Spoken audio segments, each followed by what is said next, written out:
Bismillahirrahmanirrahim. Pandangan senyum bila berjumpa, raut wajah meskilah cerah.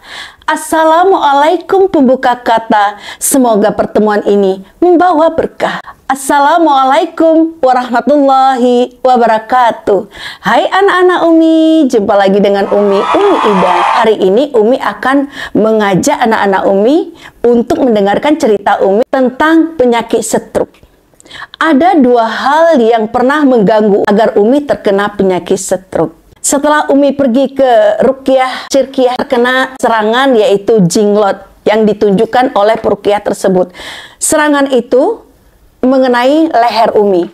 Tidak hanya leher Umi, yaitu mengenai saraf di kepala, mata, pipi, bibir, mulut, dan leher serta bahu sampai ujung jari tangan. Jadi Jenglot ini adalah makhluk yang dikirim oleh seseorang berbuat jahat kepada orang lain, yaitu ingin memperkaya diri dengan memakan harta dan meminum darah manusia secara haram, yaitu dikirimkannya makhluk yang bernama Jenglot ini sebagai pesugihan untuk mencari tumbal. Jadi Umi di sini pernah terkena sihir Jenglot. Sihir Jenglot itu anak-anak Umi sangat sakit. Taruhannya adalah nyawa. Yang betul-betul digrogotinya, yang Umi rasakan itu di leher sini. Di leher yang seperti orang mau menyembelih sapi itu, yang diurat, namanya urat merih sini. Urat merih namanya. Disitulah dia duduk dan mengisap darah manusia. Jadi efek daripada sedotannya tadi, isapannya tadi adalah itu saraf-saraf di anggota tubuh kita sakit, terutama di bagian kepala, sebelah kiri, mata, bibir, mulut, serta leher, bahu, dan ujung jari tangan. Itu semua sakit. Sehingga pada masa itu wajah Umi ini sudah tidak simetris lagi. Bicara Umi sering sekali agak sedikit tidak jelas, kayak berlomba-lomba mau ngomong tapi tidak jelas, keluarnya tidak pas. Berikutnya mata dari kepala ini sakit sampai ke saraf mata. Saraf mata itu sebelahnya akan mengecil dan sebelah lagi biasa normal. Terus bahu sampai ke ujung jari tangan itu sakit. Sakitnya itu merejam. Sulit untuk digambarkan rasa sakitnya itu jika tubuh ditumpangi oleh makhluk, sehingga fungsi keseimbangan kita akan terganggu. Akhir-akhir ini dalam 2 minggu Umi mulai ngomongnya sudah mulai ngelantur. Mata Umi itu agak sedikit kabur. Ada kejadian pada suatu malam, dilihat anak Umi yang nomor 4, dia duduk di tempat yang remang-remang. Kenapa duduk di tempat yang cahayanya remang-remang? Kata Umi seperti itu. Dia bilang, nggak apa-apa lah Mi, mau lihat ini, mau lihat HP, balas WA teman. Katanya seperti itu ya. Jadi, udahlah kalau gitu Umi masuk kamar dulu ya. Setelah Umi cuci kaki, Umi bersihkan tubuh, Umi pun masuk ke kamar. Setelah masuk ke kamar, Umi biasa di kamar itu Umi selalu menulis. Umi suka menulis, hobi Umi menulis apa saja yang ingin Umi tulis karena itu adalah salah satu obat terhadap jiwa Umi. Tidak berapa lama, Taufik pun masuk ke kamar. Umi, katanya, kayak ada yang datang loh, rasanya merinding, takut, katanya seperti itu ya. Jadi Taufik itu merasakan ada yang datang tapi tidak nampak siapa yang datang, dia merasa merinding dan ketakutan. Oleh Umi, karena Umi sudah sering melihat YouTube Ustadz Danu, jadi kan Umi alhamdulillah selalu mengikuti doa-doa Ustadz Danu. Jadi Umi bilang gitu, sinilah biar Umi bantu doa. Umi pun berdoalah jika ada makhluk yang ingin berinteraksi dengan Taufik, mohon kepadamu, ampunilah keinginan-keinginannya dan keluarkanlah ia dari tubuh Taufik dan janganlah ia mengganggu Taufik. Ya Allah, Umi bilang seperti itu. Umi doakan, ya Allah, jika ia ingin keluar dengan cara baik-baik, keluarkanlah ia dengan cara baik-baik. Tapi jika ia membangkang, tidak mau keluar, aku mohon kepadamu, hancurkan ia dan keluarkan ia dalam keadaan hancur, ya Allah. Dan dia hanya menunggu hari kiamat tiba. Amin. Ya Allah, berilah kesembuhan dengan kesembuhan ini mudah-mudahan dapat meningkatkan iman, tauhid dan ketakwaan keluarga kami kepadamu ya Allah. Amin, amin, amin ya rabbal alamin. Alhamdulillahi rabbil alamin. Setelah itu anak-anak Umi tanya, bagaimana nak? Badannya udah enak? Alhamdulillah enak Umi, katanya seperti itu. Tetapi waktu Umi bacakan doa, sebenarnya itu badan Umi sudah terganggu sekali. Ganggunya seperti sihir. Sihirnya ada orang yang mengirim sihir, tapi sihir itu berbentuk siluman ular. Lalu siluman ular itu mendekati, tempel gitu ke dalam tubuh Umi. Lalu Umi rasanya ingin bergerak-gerak seperti ular. Terus Umi bilang sama Allah, ya Allah, tolonglah hamba ya Allah, karena Umi takut sama Abi. Nanti Abi marah, karena Abi tidak suka melihat Umi teriak-teriak dan nangis-nangis. Jadi Umi takut. Mana Umi takut dengan Abi, Umi juga merasakan ada gangguan dari hal gaib. Ya, terus Umi bilang sama Allah, Umi baca. Umi kan belajar juga tuh di YouTube dengan Ustadz Bakhiyat ya. Umi bilang, La ilaha illallah. Aduh. Umi bilang gini, La ilaha illallah. Tiada Tuhan yang dapat menolongku, hanyalah Allah. Terus Umi sambung lagi, La ilaha illallah. Tiada Tuhan yang dapat menghancurkan sihir ini, hanyalah Allah. Terus Umi baca la ilaha illallah, terus Umi baca, lama-kelamaan agak mereda. Tetapi ada yang masuk ke dalam ini Umi, di otak Umi. Sehingga pas ada yang ngomong sama Umi blank. Umi tidak tahu orang itu ngomong apa. Jadi Umi tidak nangkap, tidak nyambung apa yang diucapkan orang lain kepada Umi, karena blank tadi. Rasanya ada makhluk yang menguasai otak Umi. Setelah Umi pelajari, Umi kan suka mempelajari sesuatu yang terjadi dengan Umi pelajari. Apa sebabnya, mengapa ia bisa masuk. Ternyata kesalahan Umi adalah satu, Umi dengar musik yang menggelegar, Umi dengar. Badan Umi ini kan orangnya adalah kalau dengar musik, itu badan Umi tidak bisa berhenti, goyang terus. Karena Umi senang dengan musik. Karena Allah melarang mendengarkan musik. Bagaimana berusaha agar tubuh Umi tidak bergerak-gerak lagi. Umi kalau dengar musik, badan Umi langsung goyang, joget-joget, dia tak mau berhenti. Jadi anak-anak Umi, itu salah satu jalan pembuka jin masuk ke dalam tubuh Umi. Yang kedua, karena kesalahan tadi, sehingga sihir tadi rupanya telah mengintai Umi dan keluarga. Jadi sihirnya itu masuk seperti siluman ular. Itu adalah salah satu jin setruk yang ingin membuat kita menjadi setruk. Mengapa Umi bilang demikian? Karena wajah Umi sudah merasa lain. Omongan Umi juga sudah agak lain. Ini air liur sudah mulai keluar. Ya, matanya sakit. Keseimbangan juga sudah mulai terganggu. Dan ingin menguasai saraf keseimbangan pada otak Umi. Sehingga berbicara Umi seperti ini, kurang lancar, bicaranya tidak pas. Mau bilang A itu kadang-kadang bilangnya agak terbata-bata. Tapi anak-anak Umi jangan khawatir, bahwasanya kita punya Allah yang akan menolong kita. Anak-anak Umi, mulai hari ini kita serahkan segala urusan kita kepada Allah Subhanahu wa Ta'ala, sesuai dengan Al-Quran surah Al-Ikhlas, yang artinya, katakanlah Allah itu Esa, Allah tempat meminta.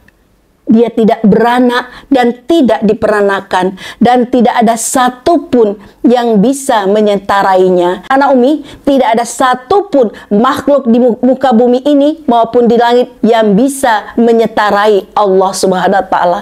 Jadi anak-anak Umi jangan takut. Allah sudah berfirman dalam Al-Quran surah Ali Imran ayat 200 yang berbunyi, Bismillahirrahmanirrahim. Ya ayyuhalladzina amanusbiru wasabiru warabitu wattaqullaha la'allakum tuflihun. Yang artinya, Wahai orang-orang yang beriman, bersabarlah kamu dan kuatkanlah kesabaranmu, dan tetaplah bersiap siaga di perbatasan negerimu, dan bertawakallah kepada Allah agar kamu beruntung. Anak-anak Umi, apa maksud dan tujuan ayat tadi? Maksud dan tujuan ayat tadi adalah manusia ini adalah sebagai negeri atau negara yang dikelola oleh seorang pemimpin, yaitu presiden. Di hati ini adalah pusat pemerintahannya. Jadi kita harus bersiap siaga menjaga di perbatasan dengan penuh kesabaran. Kita harus bertawakal kepada Allah, berserah diri kepada Allah. Dengan berserah diri kepada Allah, mudah-mudahan kita menjadi orang yang beruntung. Bagaimana cara kita menguatkan benteng kita, berjaga, bersiap di perbatasan itu? Waktu Umi mengalami terkena jinglot dan sihir ular yang ganas itu, Umi lakukan adalah Umi berserah diri kepada Allah, yaitu dengan bertawakal Allah. Berserah diri bukan Umi diam dan menangis, meratapi kesedihan, meratapi kesakitan. Yang Umi lakukan adalah Umi cari bagaimana cara agar jiwa dan raga Umi diselamatkan oleh Allah Subhanahu wa Ta'ala dengan baik. Caranya begini. Pertama, Umi ikhtiar mencari kemana-mana, meminta tolong dengan orang-orang yang hebat di dalam agama. Tetapi yang Umi dapatkan adalah kesedihan dan kekecewaan. Karena setiap orang-orang yang pintar dalam agama, jika Umi bertanya tentang hal Umi, mereka akan menjawab dengan kata-kata yang membuat hati Umi terluka. Walaupun orang itu yang datang dalam keadaan jiwanya terguncang atau sakitnya, menderitanya luar biasa, setiap manusia perlakukanlah manusia itu dengan sifat manusiawi. Jangan pernah menghina orang lain di saat orang lain dalam kesulitan. Umi pernah mengalami hal itu.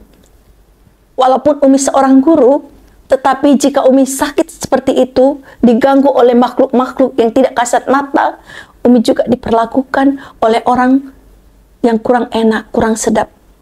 Tetapi itu adalah sebagai catatan hidup Umi, agar Umi lebih baik ke depannya. Jadi anak-anak Umi tidak usah sedih, tidak usah kecewa atas apa yang dilakukan manusia. Kita masih punya Allah.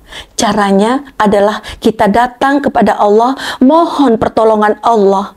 Allah sudah mengatakan di dalam Al-Quran, surah Al-Fatihah yang berbunyi, Bismillahirrahmanirrahim.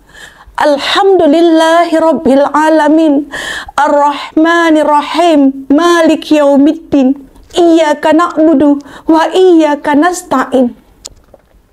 Ihdinas siratal mustaqim, siratal ladzina an'amta 'alaihim, ghairil maghdubi 'alaihim waladdallin. Amin. Artinya, dengan menyebut nama Allah yang Maha Pengasih lagi Maha Penyayang, segala puji bagi Allah, Tuhan semesta alam, yang Maha Pengasih lagi Maha Penyayang, yang menguasai hari pembalasan. Hanya kepada Allah lah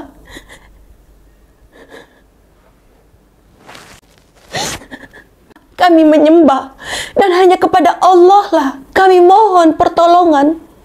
Tunjukilah hamba jalan yang lurus, yaitu jalan orang-orang yang Allah beri nikmat, bukan jalan orang-orang yang Allah murkai, dan bukan pula jalan orang-orang yang sesat. Di dalam ayat itu Allah menyuruh kita bagaimana memohon kepada Allah untuk ditunjukkan ke jalan yang lurus. Ihdinas syiratal mustaqim. Anak-anak Umi, seiring waktu Umi memohon pertolongan Allah untuk ditunjukkan ke jalan yang lurus, maka Allah memberi pertolongan kepada Umi, yaitu Allah mengatakan lewat suara itu bahwasanya pertolongan Allah sudah datang. Bagaimana Allah memberikan pertolongan kepada Umi? Allah memberikan pertolongan kepada Umi yaitu lewat YouTube. Pertama, YouTube yang Umi tonton adalah YouTube Ustadz Danu. Sebelum Umi mengenal YouTube Ustadz Danu, Umi sering berkeluh kesah, baik kepada alim ulama, baik kepada orang-orang pintar yang kita anggap orang itu terkemuka, maupun dengan siapapun, dengan keluarga.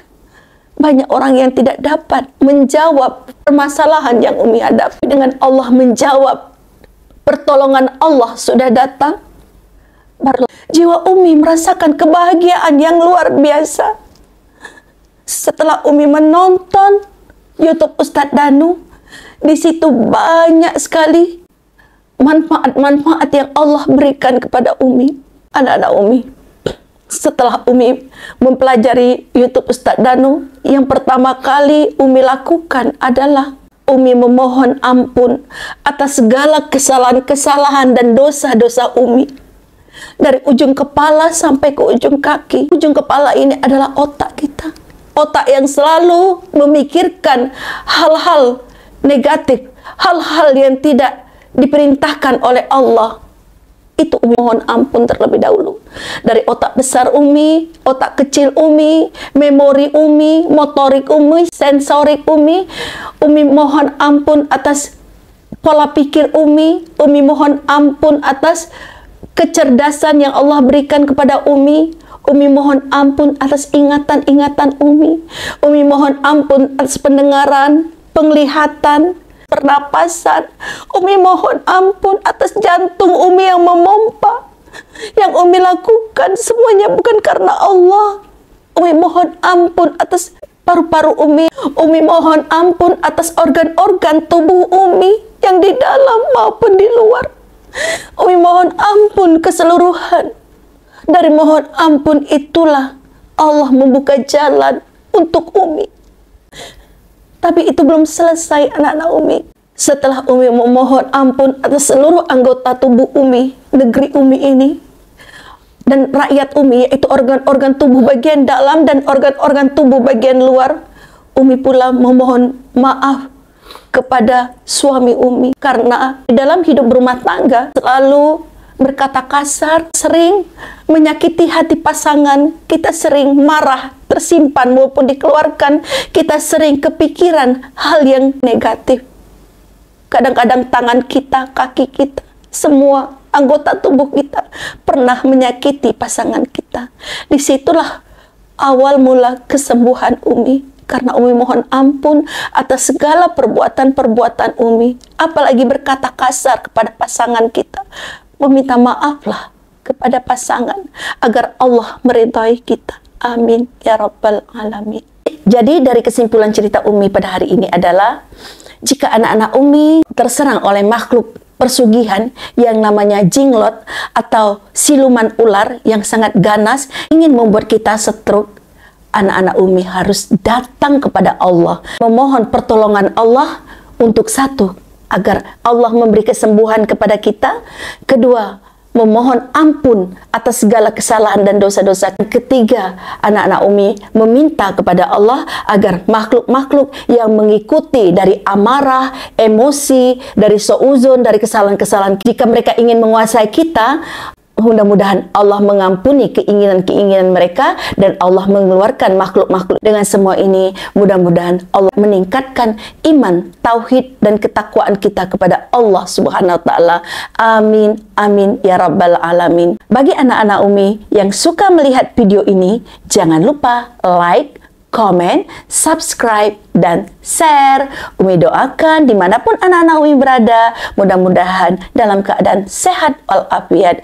Umi akhiri, billahi taufiq wal hidayah. Assalamualaikum warahmatullahi wabarakatuh. Dah.